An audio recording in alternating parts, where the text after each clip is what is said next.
Un saludo para todos, muchas gracias por acompañarnos, muy buenos días. Nuestro saludo esta mañana a cada persona que eh, se levanta, despierta con nosotros para tomar unos cortos minutos y meditar en la palabra de nuestro Dios. Un saludo para todos. Amor, buenos días, ¿cómo amaneces? Muy bien, así es. Muy buenos días a todos. Es rico poder a esta hora volvernos a ver. Así que, bueno, yo creo que empezamos, ¿no? Claro, sí, un saludo para todos esta mañana. Gracias por su compañía. Queremos orar para meditar un poco más en la palabra de Dios. ¿Me ayudas, por favor? Oremos. Amante Dios, estamos agradecidos contigo por los cuidados que has tenido con nosotros durante esta semana, por la misericordia que cada día, Señor, tú nos presentas en nuestra vida, en nuestras familias, en nuestra iglesia. Imploramos que ahora que vamos a estudiar tu palabra, vamos a meditar un poco en unos versículos de tu palabra. Tu Señor puedas impresionar nuestros corazones. Señor, bendice a las personas que se están conectando, a los que durante el día también van a estar escuchando este mensaje, que tú puedas obrar en sus corazones. En el nombre de Jesús. Amén. Bueno, vamos a continuar. Estábamos hablando del libro de San Mateo, capítulo 13, de la parábola del sembrador. Mencionamos así a grandes rasgos que el sembrador es el hombre que salió a sembrar su palabra. También mencionamos que ese mensaje, esa palabra, inicialmente cayó sobre el camino, no tuvo ni siquiera profundidad. El enemigo vino y la arrebató. Decíamos que esta parábola pues, fue directamente explicada por Jesús. Lo segundo de, de, de la semilla, el lugar donde cayó la semilla fue en Pedregales, sí, en En Pedregales. Pedregales. Y mencionábamos aquí que, como describe la Biblia, se recibe con gozo, pero en Pedregales no tiene raíz y pronto se seca.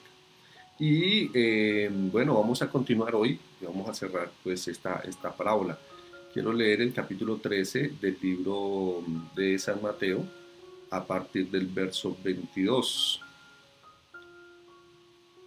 Dice, el que fue sembrado entre espinos es el que oye la palabra, pero no, pero las preocupaciones de este siglo y el engaño de las riquezas ahogan la palabra y se hace infructuosa. Muy bien, bueno, este es el tercer el lugar donde cae la semilla, ¿no? Los espinos. Entre espinos, entre espinos. Eh, Bueno, y recordemos que la semilla es la palabra de Dios, ¿no? Correcto. Ese elemento es importante tener presente. Bueno, hablemos un poquito de esta. A ver, pienso que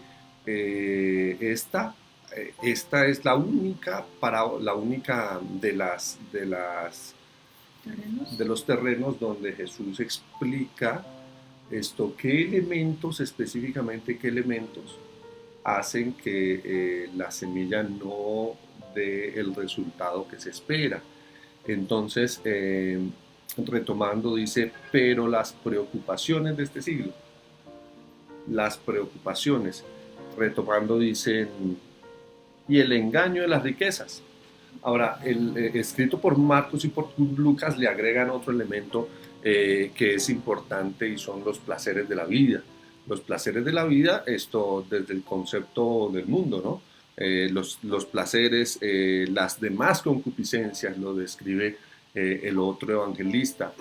Entonces hay tres elementos que hacen que esto no dé su resultado. ¿Y de qué se trata? Las preocupaciones de la vida, número dos, el engaño de las riquezas y número tres, las concupiscencias.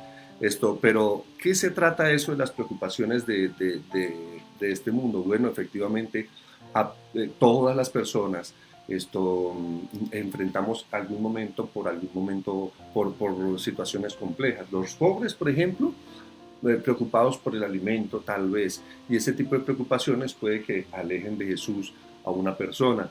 Los ricos, ¿cuál es su preocupación? Pues dinero. el dinero, no tener, por ejemplo, o quedarse sin los recursos. Una persona que de pronto ha tenido toda una vida viviendo bien, de un momento a otro, perderlo todo puede ser lo más duro para su propia experiencia y eso también puede alejarlo de Jesús.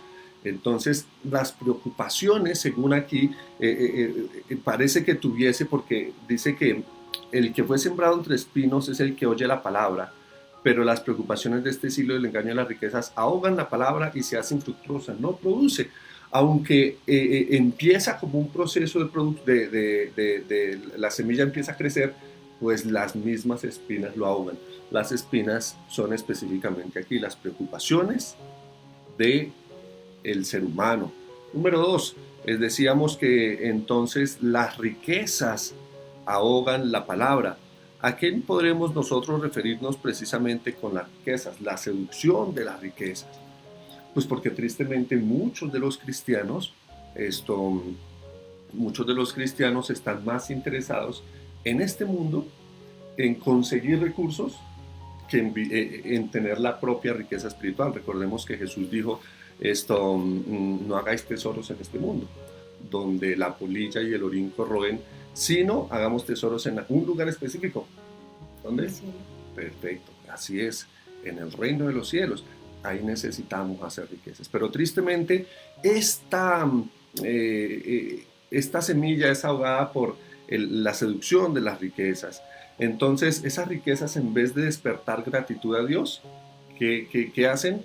Pues esas riquezas, lo que hace es opacar el privilegio que Dios da a veces mismo de administrar. Y aquí yo recuerdo un texto que hace referencia a esta situación cuando el pueblo de Israel iba rumbo a Canaán.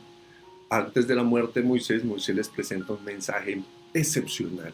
Para mí es uno de los mejores mensajes que la Biblia presenta. Y Moisés reúne al pueblo y les dice, bueno, 40 años han durado con el mismo vestido. ¿Cuándo se agotaron las sandalias? Dios los ha sostenido. Y la preocupación de Moisés, porque él lo manifiesta, la preocupación de Moisés era, no se olviden de que cuando entren a Canaán, aquel que le da las fuerzas para conseguir las riquezas es Dios, porque ellos, ahora que estaban en el desierto, pues dependían de Dios. ¿En qué sentido? En que cada mañana Dios les daba el alimento. Eso es dependencia total de Dios. Pero cuando entraran a Canaán, ya ellos iban a recoger el fruto de su propio trabajo y decían, oye, qué bendición, era una tierra que fluía leche y miel. Desde los primeros días excepcional, pero después podrían ellos considerar que el éxito y sus riquezas dependía de ellos mismos. Y es ahí donde tristemente las riquezas se convierten en un problema. ¿Por qué? Porque empiezan a ocupar el lugar que le corresponde precisamente a Dios. Precisamente a Dios. Y yo quisiera como también decir algo con relación a esto, y es que pues lógicamente todo esto pues trae preocupación también, ¿no? El tema de la riqueza. Si yo no tengo, pues me preocupo, y si tengo, pues también me voy a preocupar. Y como decíamos anteriormente, en el caminar cristiano no vamos a decir que no vamos a tener o a experimentar ningún tipo de preocupación. El problema es cómo tal vez llevamos esas preocupaciones, si dejamos que estas preocupaciones realmente nos ahoguen y no dejemos que Dios sea el que lleve nuestras cargas, porque pues en su palabra también Él nos dice que Él está dispuesto a llevar nuestras cargas, y esas preocupaciones que seguramente es normal que las tengamos, pues Dios también nos presenta la solución. Así es, correcto.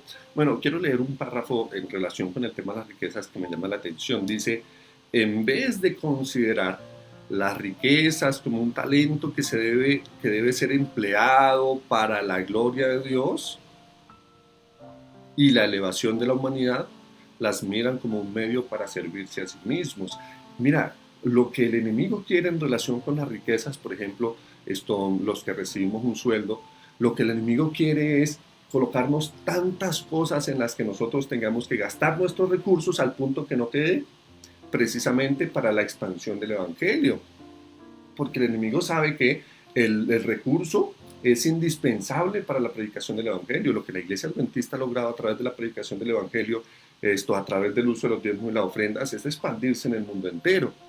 ¡Qué maravilloso! Pero el enemigo sabe que atacando ese elemento y haciendo de que nosotros usemos nuestros recursos como un servicio hacia nosotros mismos, pues él está cumpliendo su tarea y está ahogando en nuestro corazón la palabra.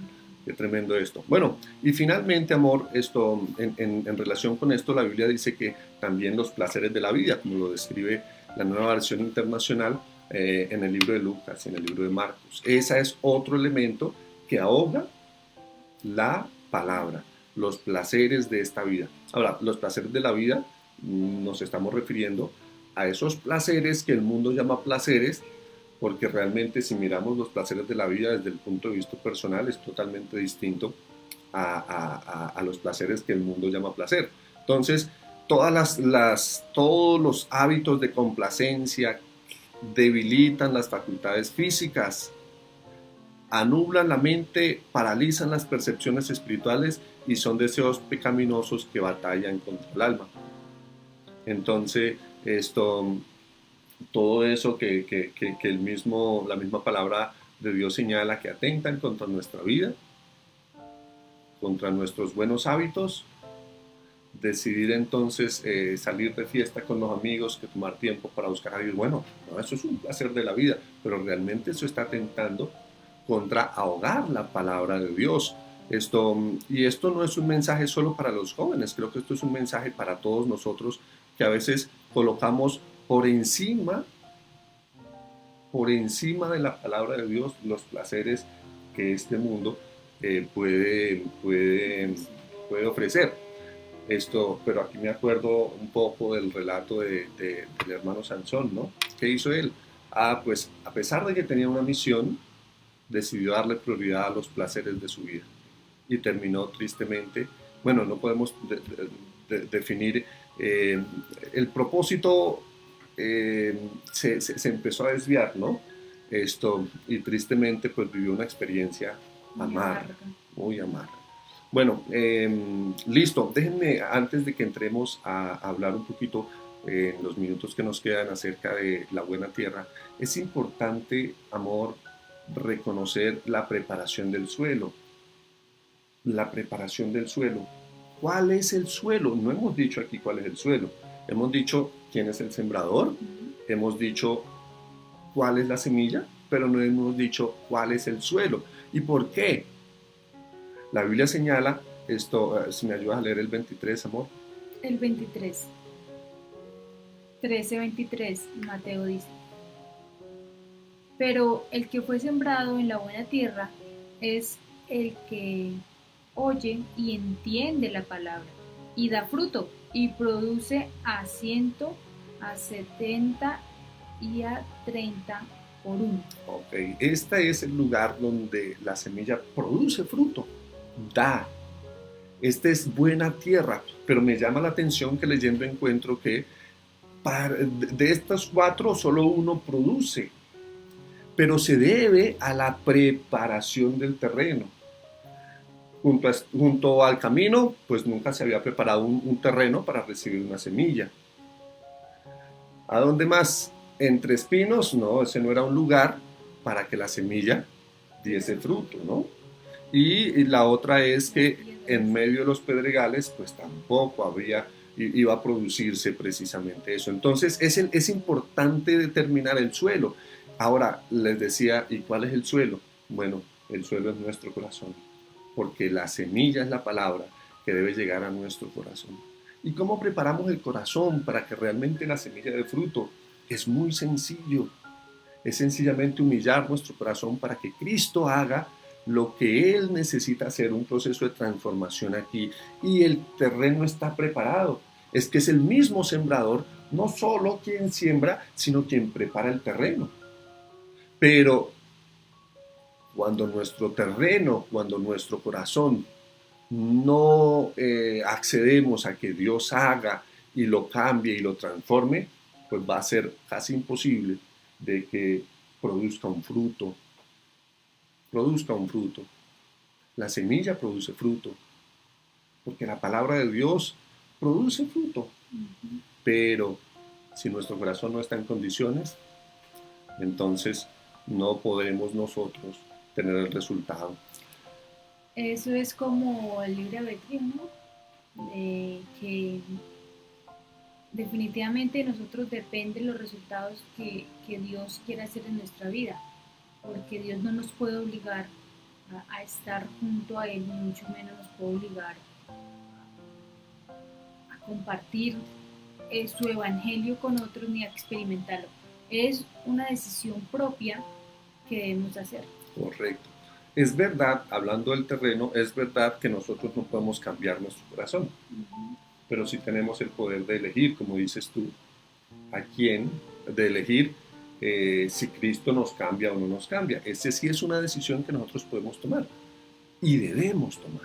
Bueno, amor, y finalmente el texto que le dice que fue sembrado en buena tierra. Oye, qué bonito esto, porque la tierra como resultado produce. La Biblia señala que ese corazón, el corazón que menciona directamente en esta parábola otros escritores, el que oye la palabra, la entiende, produce a 170 semillas y 30 semillas por cada semilla sembrada. Son los que oyen la palabra con corazón noble y la retienen y perseveran y producen una buena cosecha. Mira el texto como señala. Los que oyen la palabra con corazón bueno y noble, la retienen y como perseveran producen una buena cosecha. Y aquí hay otros 3 elementos indispensables que voy a mencionar rápidamente. Son los que oyen la palabra con corazón noble. ¿Qué significa eso? ¿Que es un corazón impecable? No. No. Un corazón impecable no hace referencia a esto. Sencillamente es un corazón que está dispuesto, como ya habíamos mencionado, a someterse a la voluntad de Dios. El que produce fruto es el que le entrega su corazón a Jesús.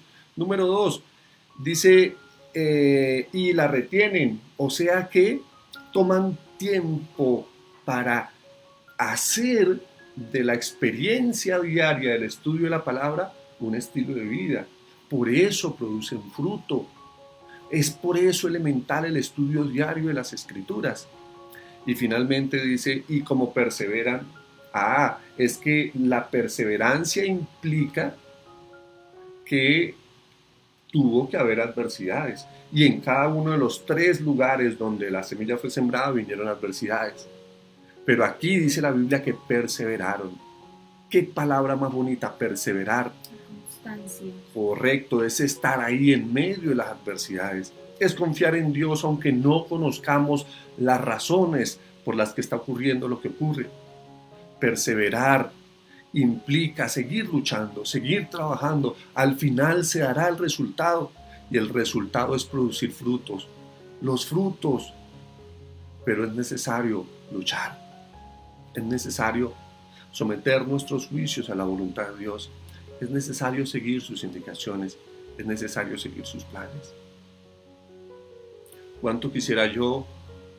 ¿Cuánto quisieras tú? ¿Cuánto quisiéramos nosotros ser una tierra buena, con un corazón noble, con un corazón que persevera, con un corazón que día a día retiene la palabra, para producir frutos, para ser canales de bendición, para que otras personas también puedan conocer a Jesús y transmitir esa semilla que el sembrador sembró en nuestro corazón?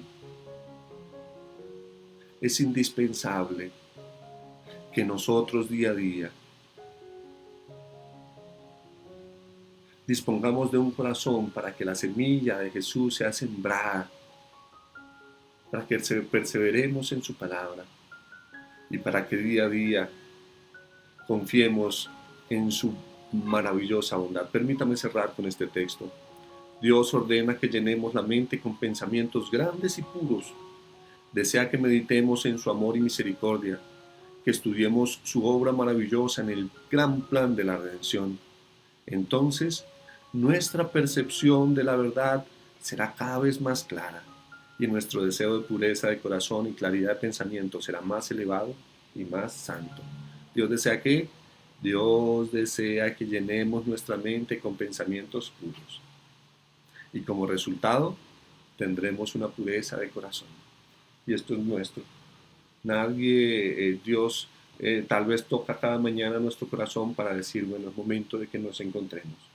Pero es nosotros mismos en nuestra propia experiencia personal quienes decidimos aceptar el llamado de Jesús y tomar tiempo día a día para buscarle. ¿Estarías dispuesto? ¿Estarías dispuesto?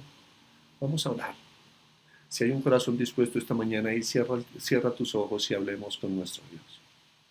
Amante Dios, en esta mañana, amante Padre, seguimos aquí estudiando tu palabra, comprendiendo, Señor, la misión que tú tienes para nosotros, comprendiendo, Señor, que solo a tu lado, solo poniendo nuestra vida a tu disposición, vamos a encontrar paz y también, Señor, vamos a dar frutos, los frutos que tú quieres que demos en esta tierra.